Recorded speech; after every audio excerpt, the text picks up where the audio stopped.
Assalamualaikum warahmatullahi wabarakatuh. Abdurrahman Al-Ghafiqi, sang pembebas Perancis.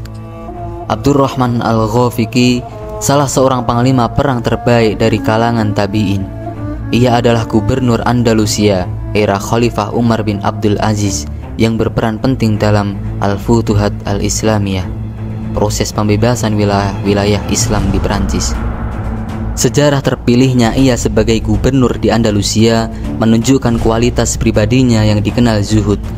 Ia awalnya menolak tawaran yang diberikan oleh Gubernur Sam bin Malik Al-Khawlani, penguasa Andalusia sebelum Abdurrahman Al-Ghafiqi. "Wahai gubernur, aku hanyalah orang biasa seperti yang lain. Aku datang ke daerah ini hanya untuk mengetahui batas-batas daerah kaum muslimin dan batas-batas daerah musuh mereka. Aku hanya meniatkan diriku untuk mencari ridho Allah yang Maha Agung, dan aku membawa pedangku ini hanya untuk menegakkan kalimat Allah di muka bumi ini. Insya Allah, gubernur akan mendapatiku selalu mengikuti engkau selama engkau menegakkan kebenaran.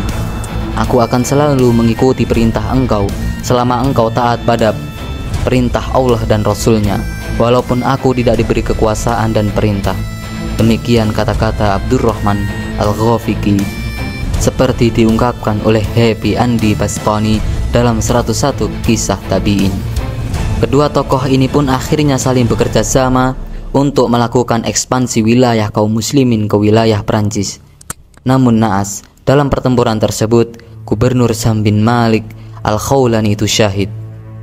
Pucuk pimpinan perang kaum muslimin pun segera berpindah ke Abdurrahman Al-Ghafiqi.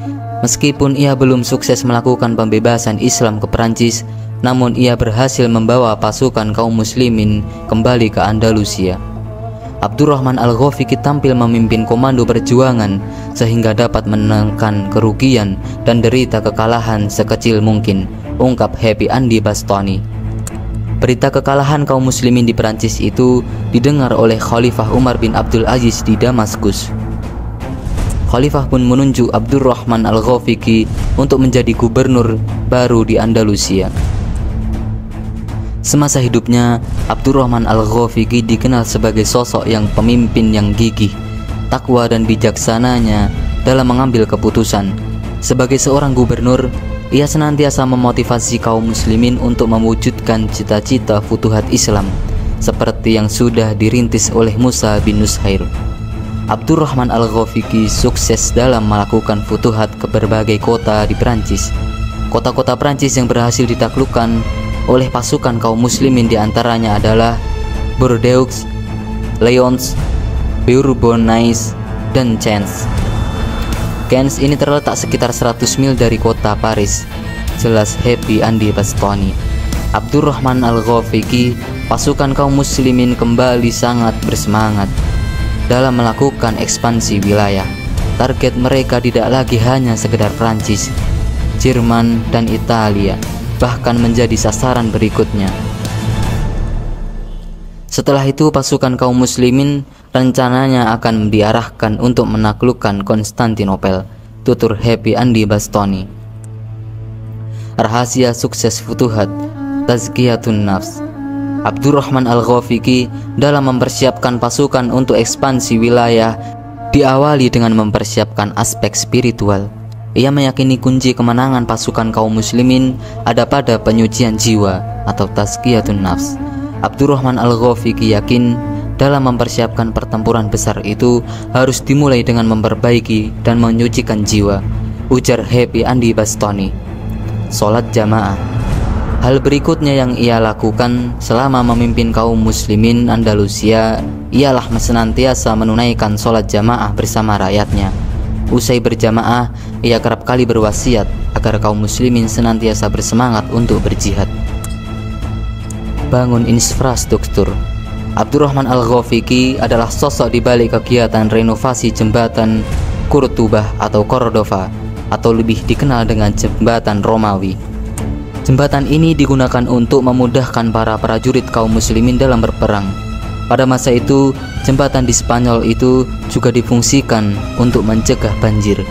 Kini jembatan berukuran panjang 80 hasta, tinggi 60 hasta, dan memiliki 19 tiang penyangga itu diakui sebagai salah satu warisan budaya dunia. Al-Ghafiqi syahid di Poitiers. Akan tetapi sang gubernur Andalusia itu akhirnya syahid dalam jihad melawan Karel Martel, penguasa Poitiers, Perancis pada tahun 140 Hijriah. Peristiwa syahidnya pun banyak dikenal dengan Hari Balatu Asy-Syuhada. Peristiwa ini juga dikenang oleh para sejarawan Perancis sebagai peristiwa duka dalam kemanusiaan, sebuah peristiwa perang yang merugikan bangsa Eropa. Kalau tidak karena kemenangan Karel Martel yang biadab atas orang Islam Arab di Perancis, niscaya negara kita tidak mengalami kegelapan selama 8 abad, ungkap Henry de Chambon seperti yang diungkapkan ulang oleh Happy Andy Bastoni. Bahkan sejarawan modern Edward Gibbon menyebut seandainya pasukan kaum muslimin menang, maka benua Eropa akan dengan mudah dikuasai oleh kaum muslimin. Bahkan mungkin pembelajaran tafsir Al-Quran akan dilakukan di Oxford, Inggris. Sebuah garis kemenangan telah diperpanjang di atas 1000 mil dari Batu Karang, Gibraltar ke tepi sungai Liur.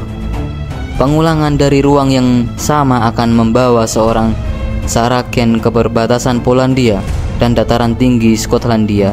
Sungai Rin tidak lebih sulit dilalui daripada sungai Nil atau Eufrat. Dengan armada Arab mungkin telah berlayar tanpa pertempuran laut ke muara sungai Thames. Mungkin penafsiran Al-Quran sekarang akan diajarkan di sekolah-sekolah Oxford, ungkap Edward Gibbon dalam Battle of Tours 732.